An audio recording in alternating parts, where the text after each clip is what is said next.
Hello, hello mga kasari kong tunay. Ang Friday ganap nga po pala namin mga kasari ay nagpintura kami ng aming munting sari-sari store. So as you can see mga kasari, kaya namin pininturahan yan is para malesen din yung mga kalawang niya kasi ang dami ng kalawang. Kasi 'di ba kapag medyo katagalan na yung mga metal niya, kinakalawang na talaga. Ang unang coating nga pala namin din mga kasari is yung epoxy primer. Tapos pinatungan lang namin ng white coated. Kaya yun, kasi last time kasi na paint ng grill namin is ano talaga, white. Tapos pinalakihan ko nga yung screen so hindi pa siya napinturahan.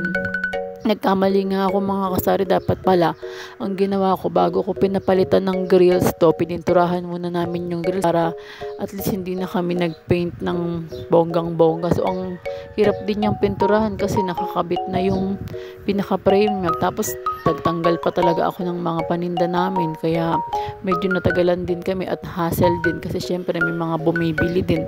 Tapos meron nga isang bumili dyan kasari, sabi niya sa akin sobrang kuripot ko daw kasi daw sa halip na ipapagawa ko na lang or iuupa ko na lang daw sa iba, kaming mag-asawa pa daw ang gumagawa. So ang sabi ko naman sa kanya, the way na kaya namin gawin, the way na kaya kong gawin yung isang bagay, hindi ko na kailangan iupa.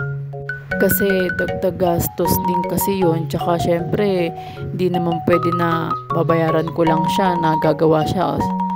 Tapos papameriendahin ko pa siya, tapos papakainin ko pa. Syempre yun, gastos din yun. Dagdag din sa expenses namin yun.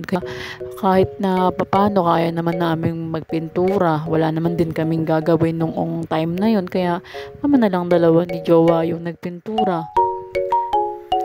Sayang din kasi yung ibabayad ko, sa halip na savings na namin yun or sa halip na ibibili na lang namin ng pagkain, iupa ko pa ba yun?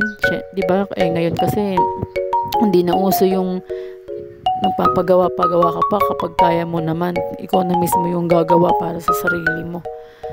Diba? Kung kaya mo naman at madali lang naman yung gagawin, why not na ikaw na lang ang gumawa, diba? Kaya ayan, pinagpaspas namin ng pintura niyan kasi may mga bumibili din.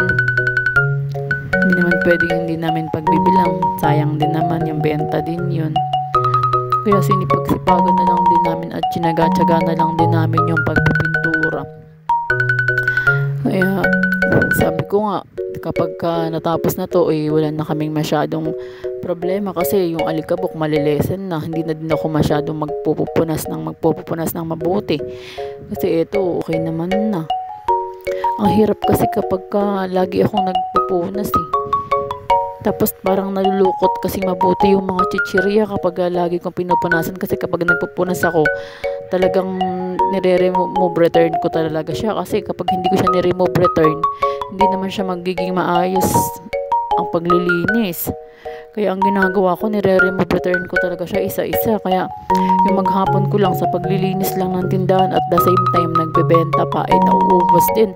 Minsan wala na akong natatrabaho sa bahay namin. Dumaan at lumipas yung holiday, wala nga akong nagawa kahit magtupi ng mga damit namin din sa itaas ng bahay namin. Hindi ko din nga nalinis yung bahay namin.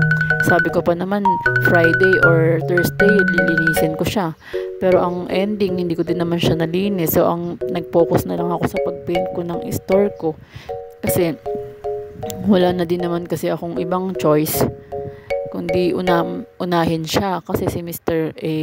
ang day off lang nun once a week lang.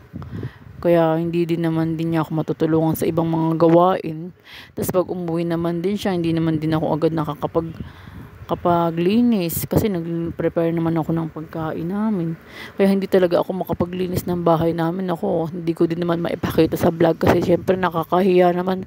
Yung tupiin ko, isang buwan na yata hindi ko pa natutupi, diba? Nag-abot-abot na lahat ng mga nilabhan namin from last month until until this month. Kaya, Diyos ko, wala talaga akong magawa kundi tiisin ko na lang yun. Nakikita ko na masakit sa mata ng mga tupiin namin ang nangyayari. Sungkit na lang ng sungkit yung mag-ama ko sa sampayan ng mga damit. Kaya hindi ko talaga sila matupi-tupi. My gosh. Kaya sobrang thankful ako at naipaayos namin yung itaas ng bahay namin. At least hindi na nakikita yung marami kong tambak na tupiin. Diyos ko, wala talaga akong magawa. Hindi ko naman pwedeng iwanan yung tindahan kasi syempre kung aakit ako dun sa taas ng bahay namin tapos yung tindahan ko nasa baba, hindi ko din naman siya mababantayan. Kaya syempre yung mga mamimili kasi pag yung iba, pag alam na walang tao, umaalis na, so sayang naman din. Kaya kahit paano, tinitiis ko na lang talaga ng ganung dami yung tupiin ko. Pero hindi naman madumi yung taas ng bahay namin. Ang hindi ko lang din naman malinis doon, yung mga salamin namin, yung pintuan, yung salamin ng pintuan, hindi ko malinis talaga, my gosh. Pero yung kwarto naman, yung sahig, malinis naman yung mga sahig na wala naman kasing masyadong pumapasok doon. So, syempre, tinutulugan lang naman namin yun kapag gabi na aakyat na kami. Ano lang, wala naman kaming ibang ginagawa doon. At yan lang muna for today's video, mga kasari kong tunay. Happy selling everyone!